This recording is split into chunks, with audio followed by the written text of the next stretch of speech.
everybody, CW here.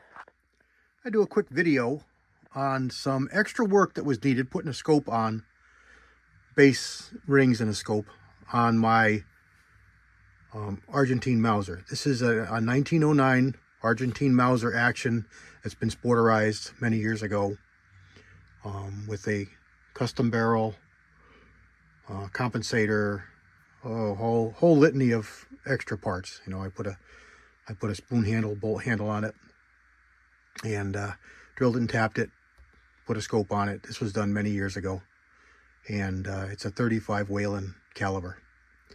And I want to upgrade it to a 30 millimeter scope.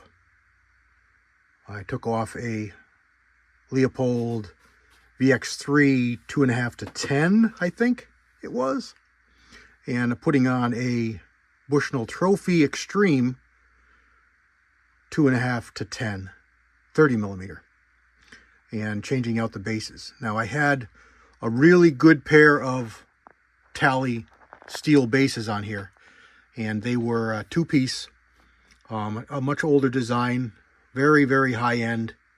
I had picked them up used, and luckily they were made for a 98 Mauser. And I tried to just buy rings for those bases because I was so happy with them, but the rings alone were almost $200. They're ritzy. I had no idea they were that expensive. I guess they just don't make enough of them to bring the price down, and they're handmade. They're a clamshell style ring with the screws in the very top and the very bottom. Anyhow, so I'm switching over to these Talley lightweight aluminums like I did on the Ruger build you guys just watched. And I really was impressed with the rings and the fact that they're so light and so strong. So I figured I'll try a set. I was happy to find them offered for the 98 Mauser. Now I knew, or I had a pretty good idea, that I would have to do what I'm going to show you. And the reason that I have to is going to become apparent here in a minute. It's a military action, okay? So it's built with a bridge in the back to use stripper clips.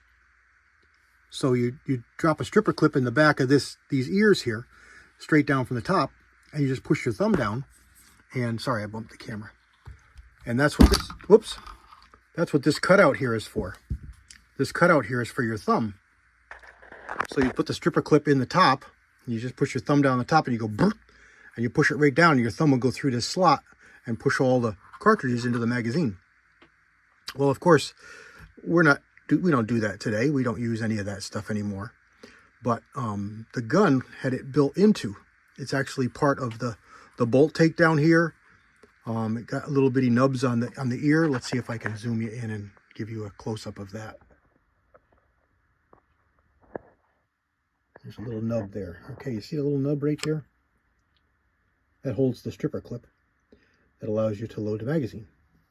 Well, as part of the receiver, you can see here it's raised up and it's rounded, and you can see the one hole there.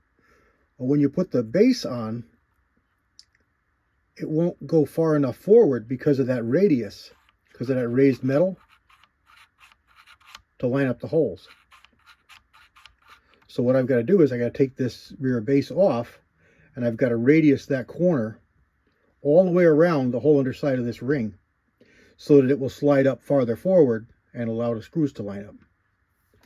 So let me back you out. Let me get you on the tripod so I don't make you dizzy anymore, and show you exactly what I got to do. Okay.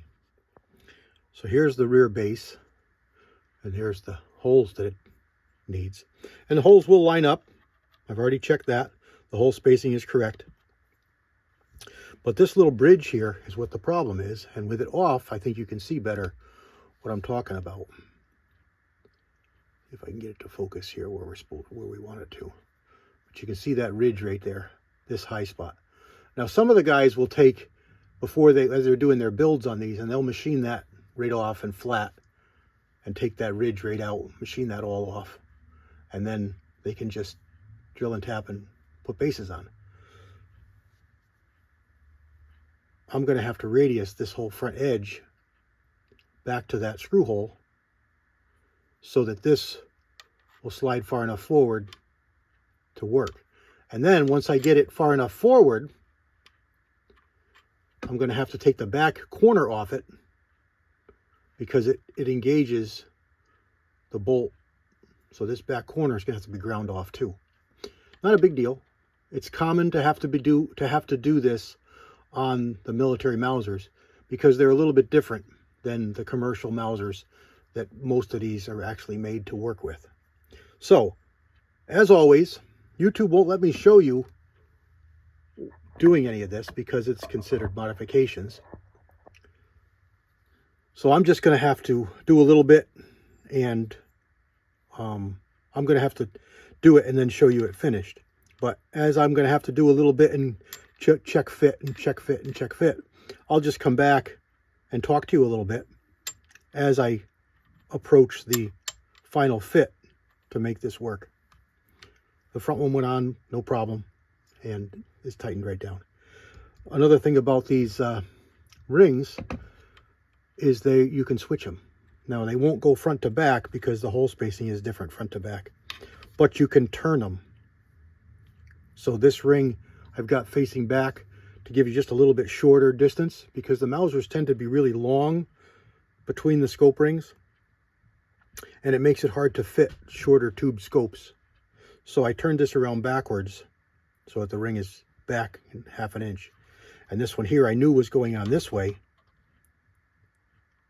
Now, I guess you could conceivably turn this around and put this on like this, and then you'd only have to take off this side, but you'd have to take off a whole pile more material. I guess conceivably you could just cut a groove there and this would drop right down in, but I'm not going to do that. I'm going to do it this way. Round off that edge, that front edge there, and then just clip off this back corner at an angle. It'll grind right off. It's aluminum. Grind it right off on an angle. After I get this fit, I'll put this in and drop a screw in it.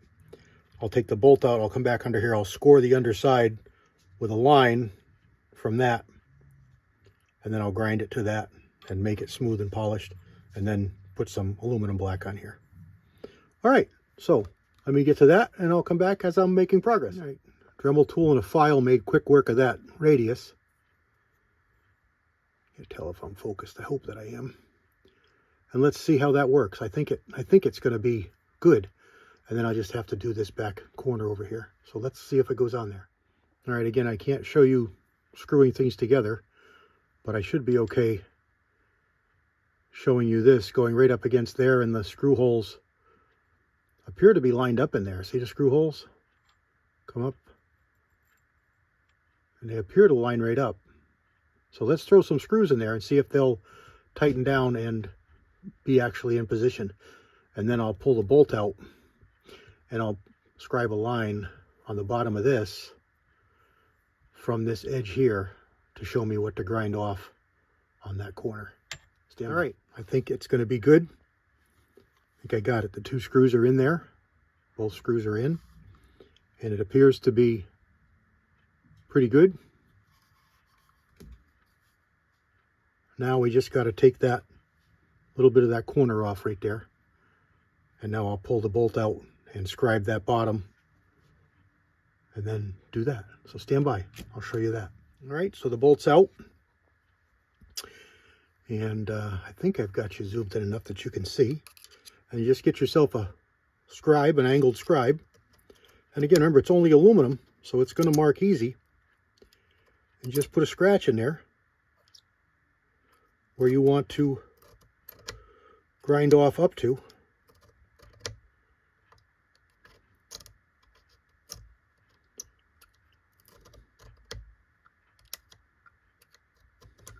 Be it. And then out here we're gonna have the same thing, but I'll just make a little bitty tick mark that I can follow. All right, let me take that back off and show you what we got. Here we go. That's the corner that I've got to take off. And there's my little bitty tick mark there, just to show you the top. And I'll just grind that Grind that corner right off. Be right back. Okay, there we go. Ground it off, match the contour.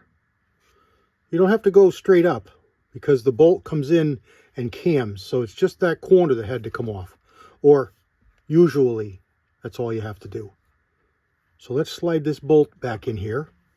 I don't think it's going to be a problem for YouTube, but just for the sake that it might be, I'm going to do it just off camera.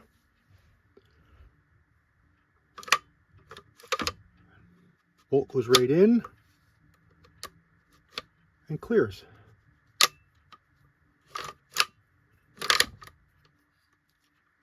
There we go. And that's how I fit a rear lug or a rear scope mount on a Mauser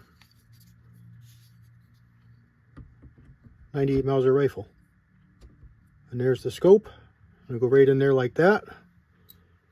Rings are going to go right on top. Let me just spin that ring in just out of your view so that we keep everybody happy. We don't want anybody to get hurt. We want to make it into the new year safe and sound. And I'm not going to bother torquing this because it's all got to come back off, and I got to put Loctite on the bases, but just enough so that the scope doesn't fall off while we're looking at it here. So just finger tight, and there we go. Of course, we got to get the rear ring back on, but there we go. It's pretty good. A little bit of aluminum black, and you'll never even know that I was there. What do you think? I do a good job? All right. You've seen this rifle a couple times on the range. I hope to get it out a little bit more, and it's going to be even better now with this nice new scope. This isn't a brand new one. I've had this one for a while. This was one of my first new 30 millimeters, maybe 4 or 5 years ago, and I just moved it around, and it ended up that I could get it over here on this one. So I've got its brother, because I got 2 of these. Its brother is on my 358 Norma Magnum, so now these are going to have the same scopes for the very similar rifles. There we go. Hope you enjoyed it. Hope it wasn't too boring. God bless everybody. CW out.